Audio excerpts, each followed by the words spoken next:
5 saksi dipanggil bagi membantu siasatan berhubung kes tembakan di hadapan sebuah rumah di Kuala Kurau semalam. Ketua Polis Perak, Datuk Seri Muhammad Yusri Hasran Basri berkata pihaknya yakin dapat menyelesaikan kes tersebut dalam masa terdekat. Pada masa sama, beliau meminta mana-mana pihak yang mempunyai maklumat mengenai insiden berkenaan tampil ke Balai Polis berdekatan bagi membantu siasatan. Kita masih lagi dalam siasatan. Apakah puncanya berlaku perkara ini? Tembakan yang berlaku di rumah mangsa. Mungkin ada pelbagai faktor, kita pun tak tahu lagi. Perniagaan ke, persaingan ke, sindiket, masih lagi dalam siasatan. Kita akan siasatan kita mengkaumi berbagai aspek lah. Dalam kejadian 3 pagi semalam, suspek seorang lelaki menaiki motosikal melepaskan beberapa das tembakan ke arah rumah mangsa. Polis menjumpai 5 kelongsong peluru kaliber 9mm di tempat kejadian. Kes disiasat di bawah Seksyen 39 Akta Senjata Api 1971. Kematian pelatih Pusat Latihan Pasukan Gerakan Am PLPGA Ulu Kinta semalam disahkan berpunca daripada strok haba. Ia selepas bedah siasat dijalankan oleh Jabatan Forensik Hospital Raja Permaisuri Bainun HRPB pagi tadi.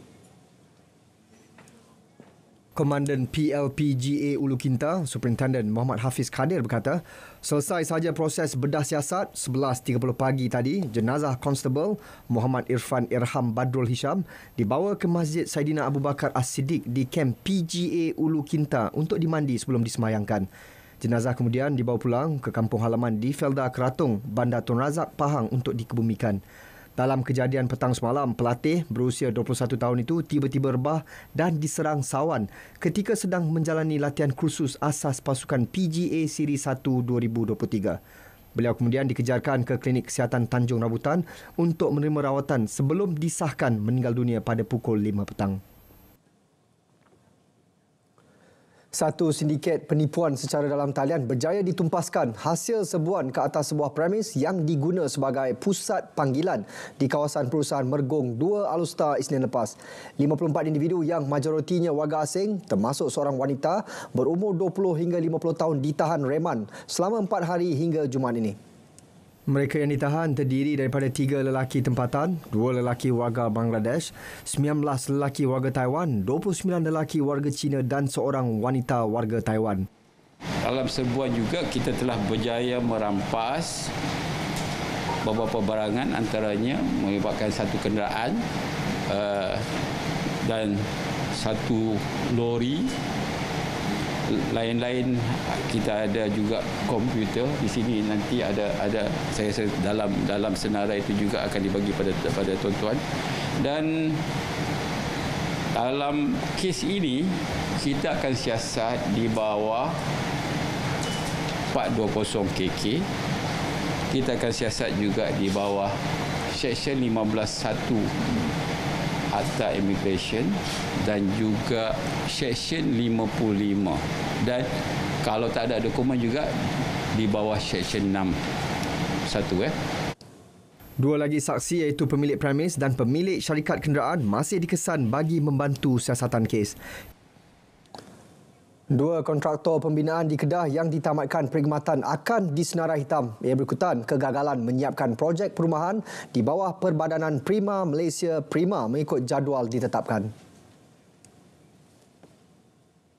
Timbalan Menteri Pembangunan Kerajaan Tempatan Akmal Nasrullah Muhammad Nasir berkata pihak Prima telah melantik kontraktor baru serta-merta bagi meneruskan projek perumahan sakit tersebut.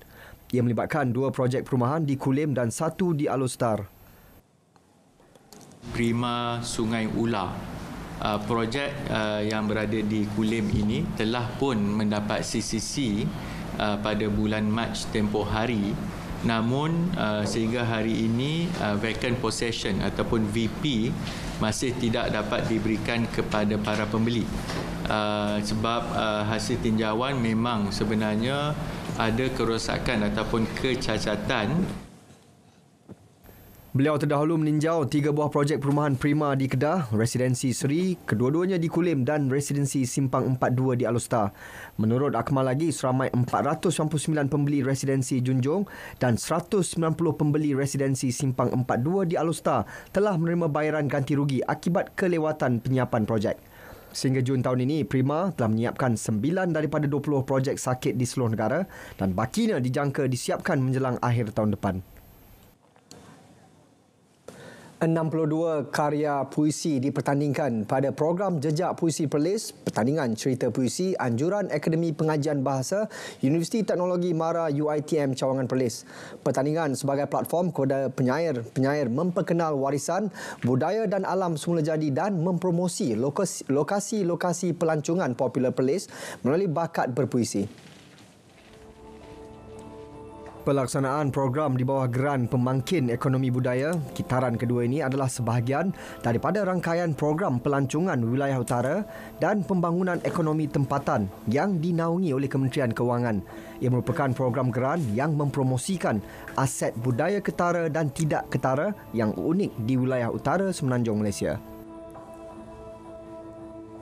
Saya dapat memperkenalkan bakat-bakat baru, terutamanya puisi penulis puisi yang baru yang baru mencokir bakat dan juga yang baru nak try dan juga diorang berani dan saya sangat bangga dengan mereka lah sebenarnya. Saya sangat bangga sebab diorang dapat datang, diorang dapat mempersembahkan puisi mereka, diorang dapat dan at the same time saya sangat bangga saya dapat memperkenalkan kamilah tim saya dapat memperkenalkan tempat-tempat yang menarik di negeri Perlis.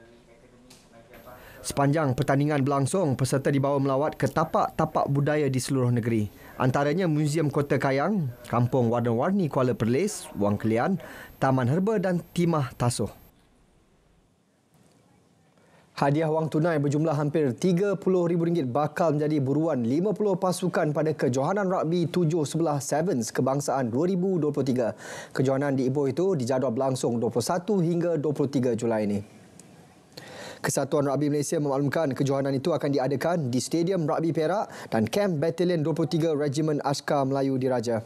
Seperti edisi tahun lalu, kejohanan tersebut mengekalkan 4 kategori iaitu lelaki terbuka, wanita terbuka, lelaki bawah 20 tahun dan wanita bawah 20 tahun. Format kejohanan akan dijalankan dalam 2 pusingan iaitu pusingan awal bagi peringkat kumpulan dan pusingan kalah mati untuk peringkat suku akhir ke atas. Bagi memberi impak kejohanan tahun ini, KRM turut membenarkan pemain lelaki skuad kebangsaan Bunga Raya Sevens beraksi untuk negeri masing-masing. Anda mahu berbayar internet mudah alih pada harga yang murah?